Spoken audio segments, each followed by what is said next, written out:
their children, and now the fourth generation, Doc. And so it's off the scale. We're talking now 25 million or more victims in the United States. That's just amazing. That's just incredible to even think about. So let's talk a little bit. I had Jim on last Thursday, and he talked a little bit about the twins from Sweden, the ones that jumped off of overpasses and got hit by cars several times. One of them smashed in the front end of a car and just took off and ended up murdering a guy later.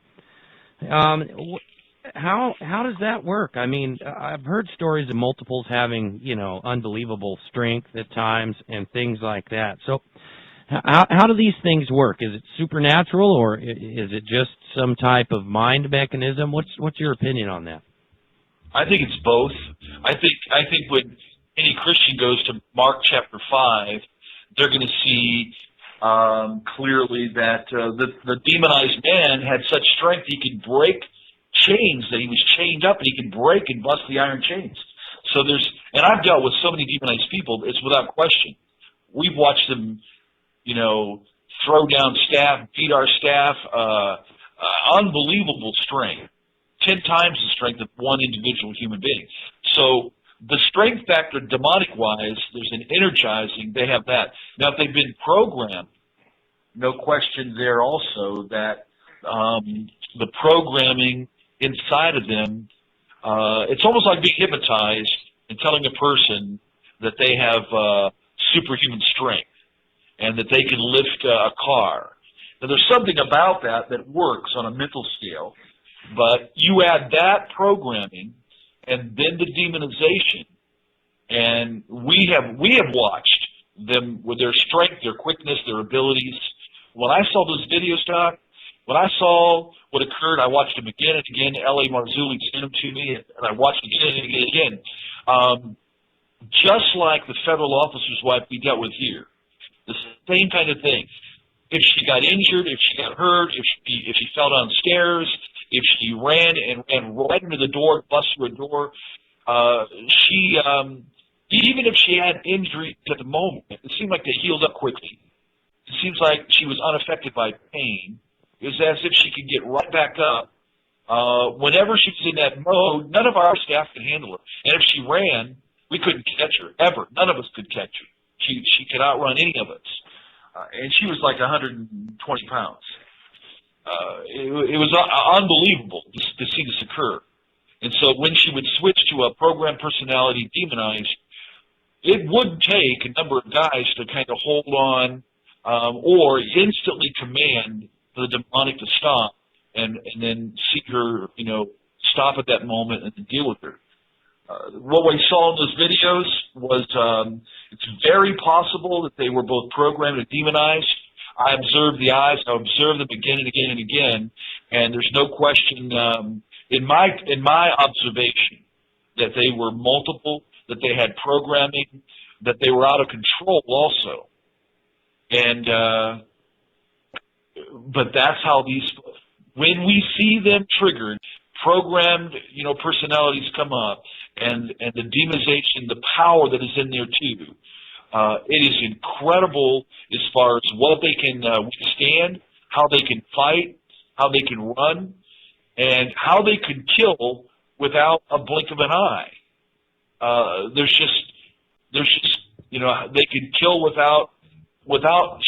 totally without conscience, and it's very vicious. Now, think in terms, Doc, down the road when 1 million of these are released at one time to do things, to shoot, to blow up buildings, to attack people, to go after assignments, in government, in military, in law enforcement, in churches, in every city. This occurs, like the VTech shooter down in Virginia Tech, one individual can probably take out 30, 40 people before they're stopped. That's amazing. And that kind of falls into line with, I was in a very long conversation about what we would end up with at the culmination of all this with Ralph Epperson. And I presented to him that I thought that we would end up with the collectivist controlling government. He kind of chuckled at me, and he said, no, that's not what the Illuminati has in mind.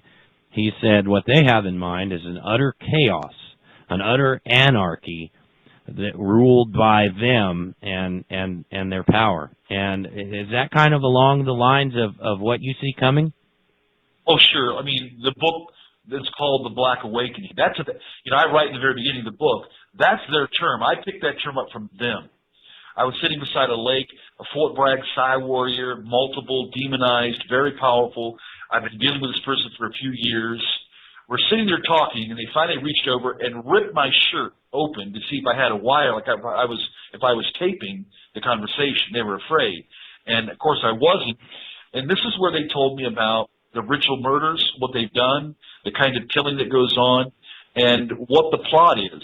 Ultimately, they look at, when we see the biblical, like Pentecost, when the power of God came on the church and unleashed the church, they see a black awakening, a satanic Pentecost of power that will unleash a chaos and an anarchy that the world has never experienced.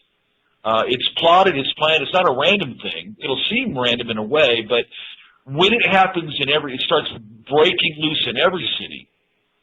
Their idea of it, in the first chapter I write this kind of picture of what I've gotten over the years of what they've explained, how it'll occur. So all of a sudden in New York, if 180 individuals start just unleash, shooting here, college campus here, blowing up a church there, you can imagine SWAT teams are out, but multiple in the SWAT team switches to another personality. They begin to shoot other SWAT team members. National Guard's called out, but there's National Guard individuals that are programmed that switch. They're also activated. They begin to shoot guardsmen.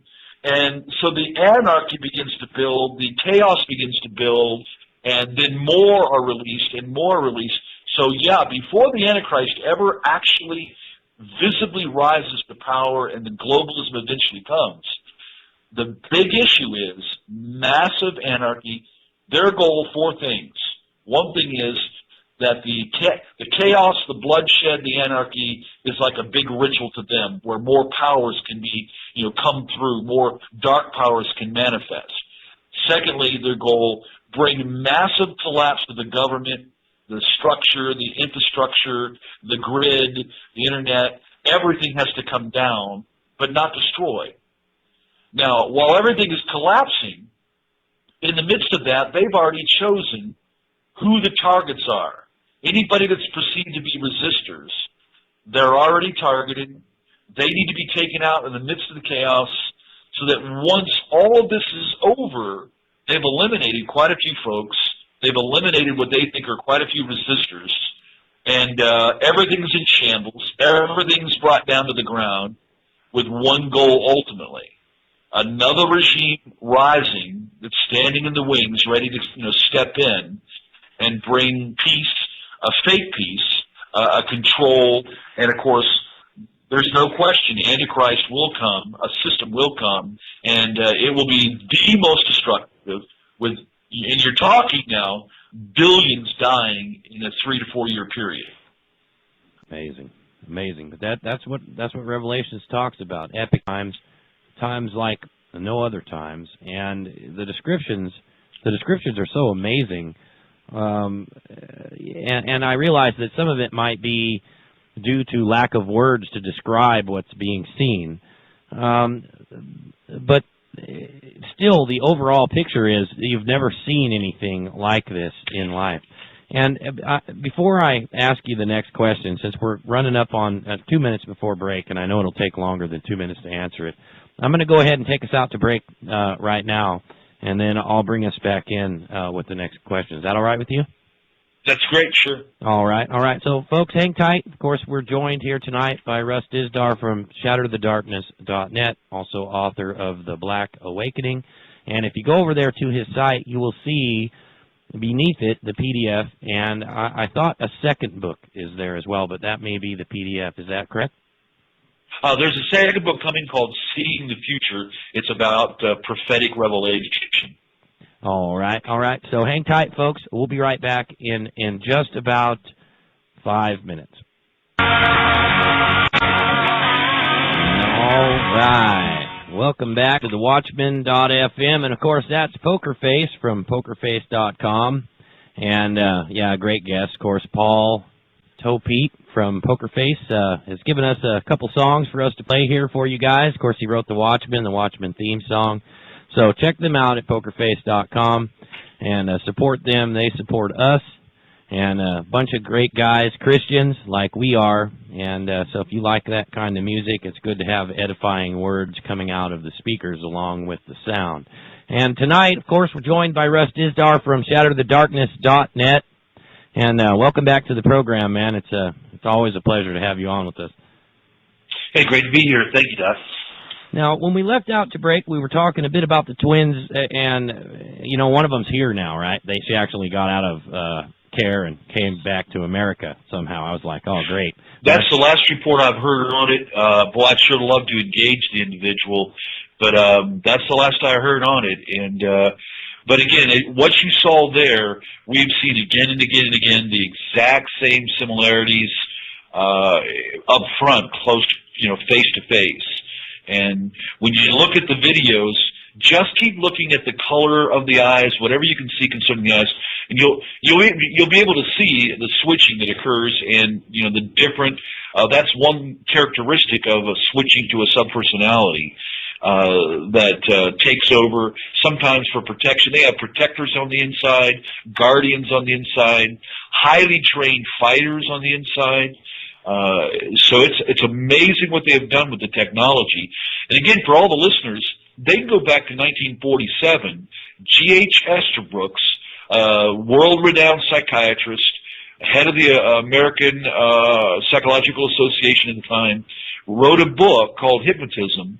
In one of the chapters, now he himself writes how they learned how to do this, create subpersonalities, and write in his book how to weaponize it, how to create assassins, disinformation agents, infiltrators, whatever they wanted to create with these subpersonalities, and then had handlers that could give them assignments and jobs. Now that's all the way back to 1947, but in that same chapter, Doc, I believe he kind of leaked the information. He said what would be really good is if we created soldiers like this that had these trained subpersonalities and have them in every segment, of U.S. military as a kind of a sixth hidden column of special soldiers. So they've had over 60 years to develop, quite a few folks. That's just incredible. Let me ask you this, right? Because there is reference in Revelation, number one, to the Satanic army, but more specifically, during some of the torments, some of the bowls and some of the trumpets, where they would seek death and not find it. And then there's, of course, reference to making war with the saints and overcoming the saints. And some folks think that it might be scientific to do with why they can't die. But it sounds to me like you're leaning towards supernatural rather than scientific, or it could be a combination of both. Can you explain your position on that a little bit? I think that would be kind of a cool segue to go into. Sure. They, for example, highly trained cult multiples, they're called BWBs, they're called chosen ones. They have kind of within them, now they all that we've engaged have suicide programming. Someone inside that, if triggered, will take out the body, will kill itself. But on the other hand, victims, over all these years, Doc, 25 years dealing with victims, there are some that get so depressed, they want to kill themselves, they want out of it, they want to do whatever, but they can never do it. No matter what, they can never do it.